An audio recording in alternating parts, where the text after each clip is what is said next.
Welcome to Giving an Answer. I am your show.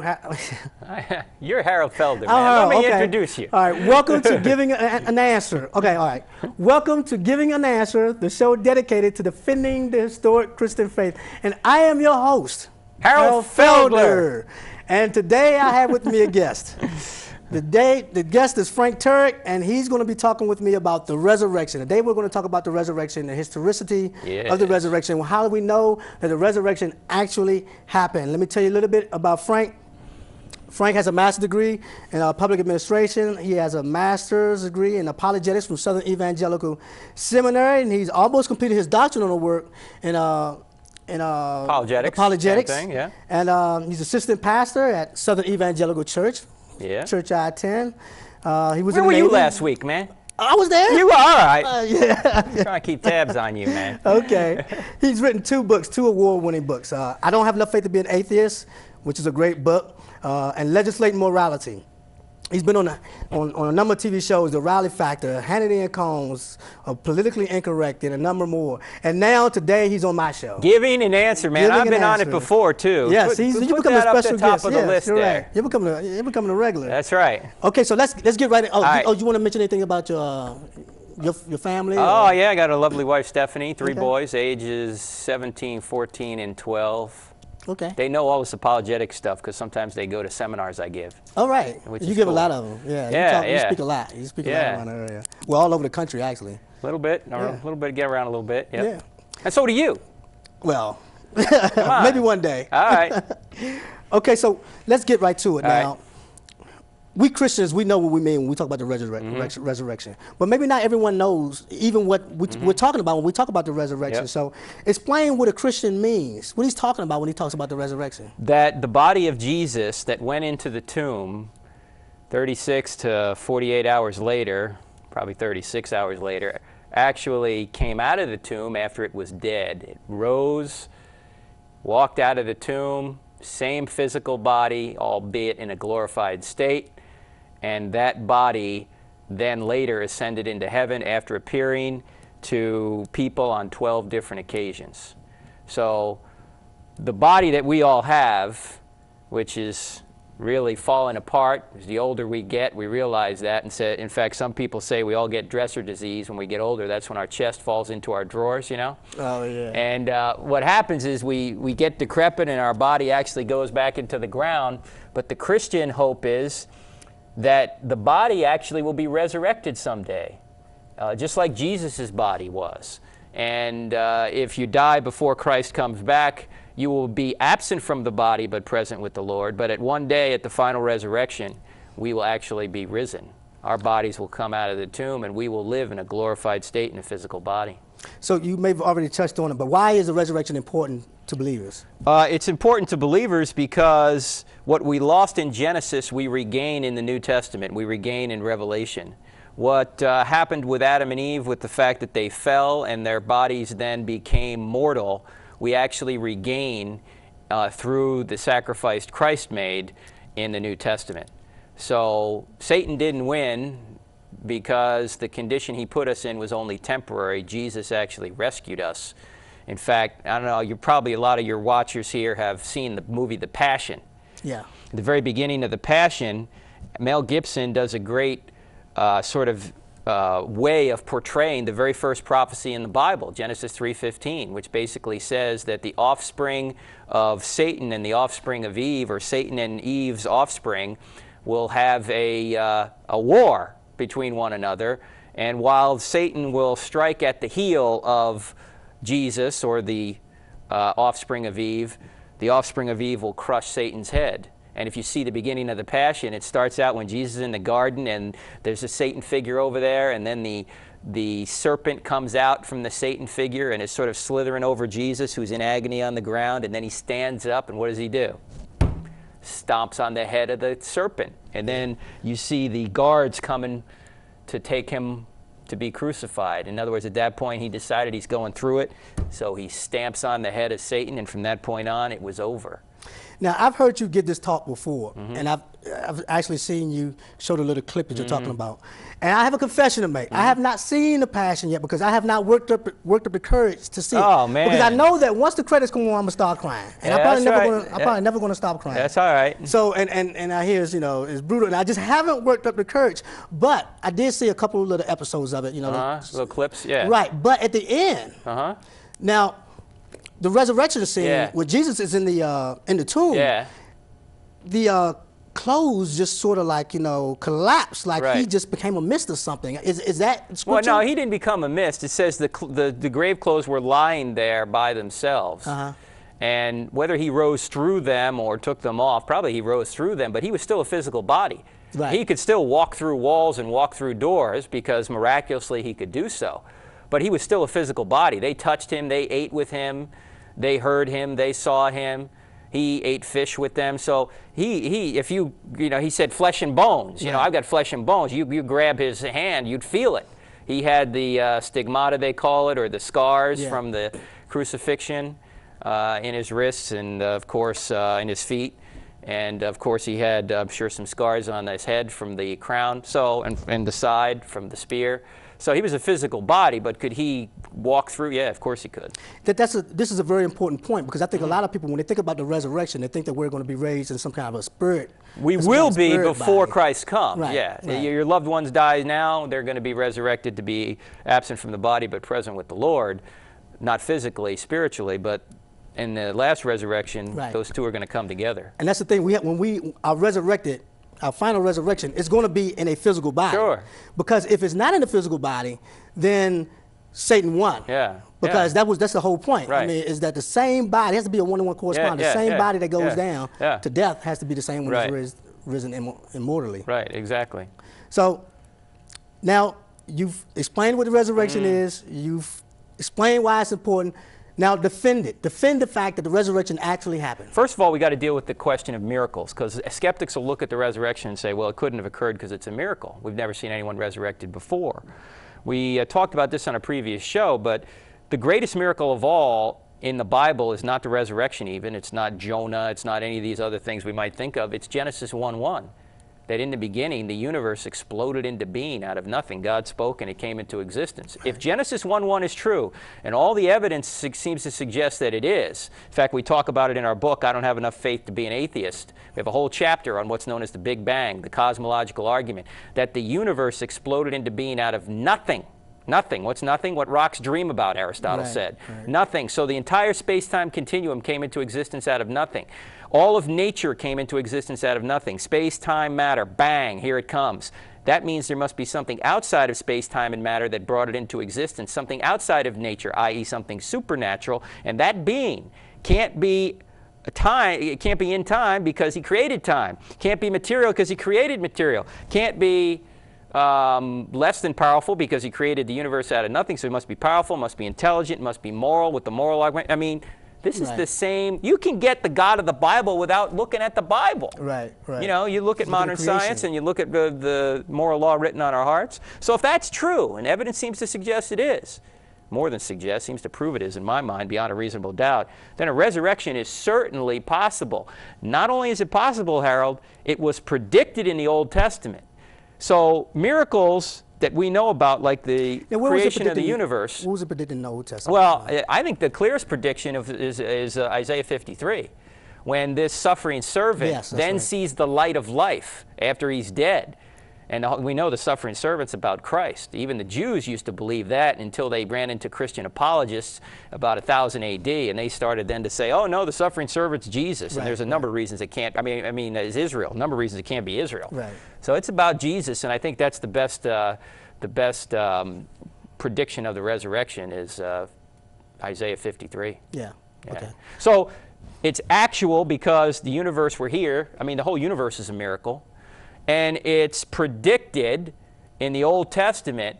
And then we say that eyewitnesses have seen it. So in context, the miracles of the New Testament are very believable because miracles are possible, because God exists, they're actual, because the universe is created, and they're predicted. So we ought to be looking for them. Right. That's a good point. Outside of that, I don't know much about that topic. So. What about, all right, so That's how, okay, now Right. we've gotten miracles now. Right. All right. Now, and what's the evidence? On a previous show, we probably don't have time to go into this again. We gave evidence that the New Testament documents are reliable, and we have early eyewitness testimony in the New Testament documents. We also pointed out that the non-Christian writers give basically the same storyline as the New Testament. And so we have a lot of archaeological data. We have data from non-Christian sources. We have the data from the Bible itself or from the New Testament writings themselves. And they all What's say some of the Jesus... data from the extra biblical sources? Some of the data from some of the, like, I guess, what, Tacitus and... Oh, all right. Well, we know Jesus died because the Jewish Talmud says that Yeshua was hung on a tree on the eve of the Jewish Passover for practicing sorcery and leading Israel astray. Jesus, they admit, was crucified, hung on a tree. Right. And they admit he did something unusual. They didn't call it miracles. They called it sorcery. Why? Because they couldn't say it was miracles. Why did you reject him then? You know. Right. There's other non-Christian writers that talk about it. There's archaeological discoveries that have shown us the fact that, for example, Pilate existed, that Caiaphas existed. In fact, we have Caiaphas's burial chamber, an ossuary. Right. That was discovered in Jerusalem in 1990. So not only do we know Caiaphas existed, we have his bones. Right.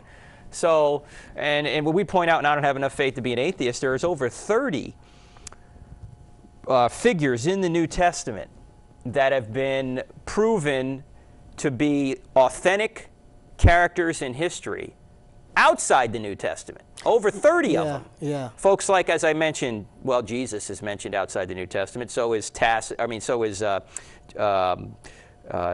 John the Baptist, so is Pilate, so is Caiaphas, so is Felix, so is Festus. So all these people you read about in the New Testament, you can read about elsewhere. One of the things that you mentioned in your book is the fact that you take these extra biblical sources and you basically paint a picture of Jesus. And the picture that's painted of Jesus is the same picture that we find in the Gospels of the resurrection. Right.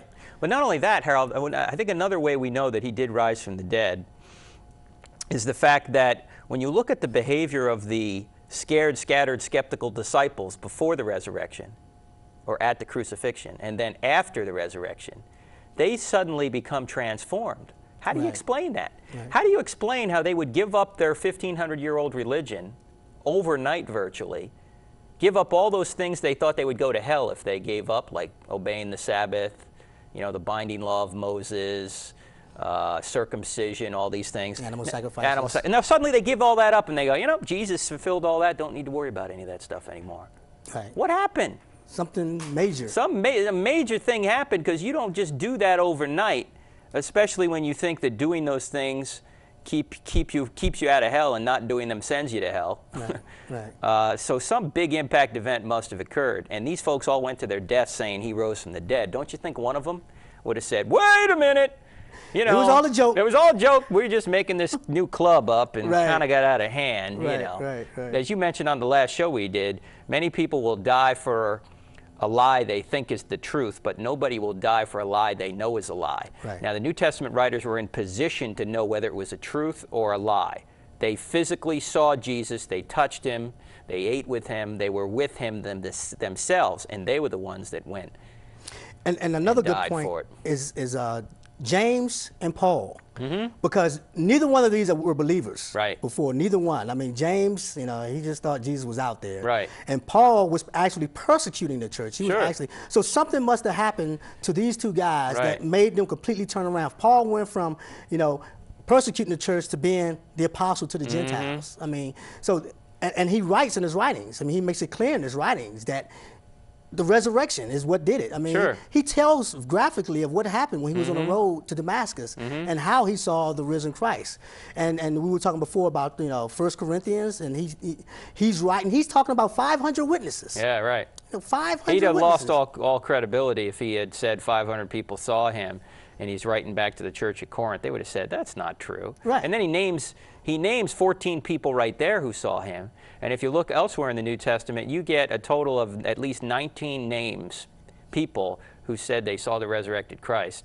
And then, as you mentioned, another 500. Right. And of course, the whole world, the whole ancient world there seemed to be transformed. Even Pharisee priests, a lot of people say, why didn't Jesus appear to the Pharisees? Well, you read Acts and you realize that Pharisee priests became believers in Acts chapter 6 and Acts chapter 15. Now, Luke would have lost all credibility with the Pharisees if he had said, you know, some of your own priests are believers. They'd have said, no, that's not right. Right. So this stuff really happened, man. Now, there's a lot of alternative theories to the resurrection. Yeah, I want to get to that in a minute. But I'm thinking of an incident. There were a couple of incidents that are outside the Bible that confirmed the story. For instance, like the earthquake that happened. Oh, yeah. I think it was Phlegon that talked about an earthquake. In fact, I can find this in our book here. I don't have enough faith to be an atheist, because Phlegon says that there was actually a earthquake and an eclipse. Yeah. When it occurred, and I'd have to dig a little further in here, but it's in here. It just. And those aren't biblical sources. Yeah, they're not. These aren't even Christians necessarily. Yeah. So I mean that's but even if you were to line up, who are you going to believe more, the non-Christian sources or the Christian sources? I'm going to believe the Christian sources more. Why? Because they had everything to lose by saying it was true. Right. From a temporal perspective. They got beaten, tortured, and killed for saying it was true. See, they had a motive to say it wasn't true. Right. I can't believe people will walk around saying, well, you can't believe the New Testament documents because they were written by converted people who had an axe to grind. The only axe to grind they had was to write down what they saw. If they had written down something they didn't see and said, here's the truth, and then they got beaten up for it, why would they do that? Right. You know, it just we doesn't know make the any church sense. grew during intense persecution. Oh, yeah. Intense persecution. In fact, the first 280 years of Christianity was basically illegal. It was in and out of persecution over those 280 years. The church really didn't officially begin till Constantine, officially meaning did it have state sanction, in about 317 AD or 314 AD. It was way, way after. And you have Roman emperors who were basically lining the streets with burning bodies of Christians, using them as lamps to light the city. Yeah, Nero and Diocletian, and these folks wanted Christianity stamped out. Yeah. But it still continued to grow. It did. And there must have been something very powerful behind that. Right, exactly. And that very powerful thing is the resurrection. It's the only explanation that I see is plausible. And remember, we live in a theistic world where God exists and miracles are possible, and that miracle was predicted. I didn't see any reason not to believe it. Let's look at some of these alternative views then. All right, here's one. The disciples stole the body at night and took it to an unknown location. That's the Jewish explanation that Matthew even talks about, right, in Matthew 28:15. And they say the Jews to this day, that's their story. Now, it's a bad explanation when you think about it, because first of all, if you're a Roman guard and you fall asleep on watch, what happens to you? You die. You're dead. Secondly, if you are asleep and a Roman guard, how do you know what happened? I was asleep and I saw the disciples come and steal the body. Look, come on. But the disciples had no motive to steal the body. They had no ability to steal the body. In fact, they had every motive not to steal the body. Why would they steal the body and then say he was resurrected and then be beaten, tortured, and killed for saying he was resurrected? What kind of sense does that make? None. Zero. Zip. Nada. Then there's the view that the Romans or the Jewish authorities stole the body. I don't know why they'd ever do that. Yeah, that's the most bizarre. Yeah, because they didn't want to see Christianity grow. It was a threat to them. They would have produced the body. Right, exactly. In fact, just about every other one of the objections you're about to bring up can be answered by saying, if that's true, why didn't the Romans or the Jews come and show the body, display the body? Because they could have squashed Christianity right there in Jerusalem, where this whole thing started, by saying, look, here's the tomb, he's dead, forget this whole thing. Exactly. And this is a very popular one. It's called the swoon theory. Well, it used to be popular. It's not anymore. Okay. Yeah, it used to be. Swoon theory. Go ahead. Christ was not dead when taken from the cross and placed in the tomb. I know if you may want to elaborate on exactly what the swoon theory is. Yeah, swoon basically that he wasn't dead when he went in, and somehow he revived himself in that cold, dark tomb for 36 hours, pushed a 2-ton rock out of the way, up and away from the hill, overpowered the Roman guards, went bleeding, to convince the scared, scattered, skeptical disciples that he had resurrected from the dead, then somehow did miracles and ascended to heaven and proved to them that he was God, even though he really wasn't. That doesn't make any sense, man. I heard Gary Habermas sort of summarize this, and he was like, okay, you've got Jesus in the tomb, so he's been beaten, he's been whipped, he's bleeding, he's got 70 pounds of, because they had the spices around him, So somehow he gets out of the tomb, he's got, he's bleeding profusely because he still has the, the hands, the nails marks, and so he's walking down the road and he's this bloody mess, and then he comes to where the disciples are, and they open the door and he says, it is I, you can have a resurrected body just like mine. They were like, no, the first thing we're going to do is take you to a doctor. We're not going to follow you. That's right. That's very good. And it doesn't take into account the spear in the side either. And when blood and water came out of the side, as John records it, that's an eyewitness detail. Why? Because we know today that a crucified victim would have water or a watery serum fill in the sac around the pericardium, the sac around the heart. So when the spear came in, out would come blood and what appeared to be water. And when John wrote it in John 19, he almost thought it was miraculous. He said, look, I saw this with my own eyes. When what he was seeing was just basically a dead man have blood and a watery serum come out of his heart, just like we would expect a crucified victim to have. Well, and another thing about that is that then we're charging the Roman guards, who are expert executioners, you know, that they didn't know when he was dead. Yeah, they didn't even break his legs because they knew he was dead. Right, and the whole method of crucifixion, I mean, in order to survive, you have to pull yourself up every so often to breathe. You can't breathe in that down position, you have to pull yourself up. So if you don't pull yourself up for 2 minutes, you're dead. Even if The Passion, the movie The Passion, was 3 times as brutal as it really was, still, I don't see how anyone could have survived it. Right. It's just, forget it. Right, right. Whipping, spear in the side, ain't happening. Here's another one. The New Testament writers copied pagan resurrection myths. Oh, that's one of my favorites. They just borrowed from, the stories of Osiris and all these other things. First of all, most of those pagan resurrection myths come after the New Testament, not before, so it can't be the New Testament writers copying it. Secondly, Osiris, which did predate, Osiris isn't really resurrected. He just goes to the shadowy underworld. And the Jews, once again, would not create a resurrection story about a murdered Messiah because they were expecting the Messiah to come in and free them from the Romans, not to be a sacrificial lamb. So it doesn't even fit with their paradigm. Thirdly, just because you have something that predates something else doesn't mean that the second story has been copied from the first. For example, the fictional show Star Trek predated the space shuttle missions. But that doesn't mean that news accounts of the space shuttle missions were copied from Star Trek episodes. Right. You know, I mean, it doesn't make any sense. Right. Just because it predates doesn't mean it's copied.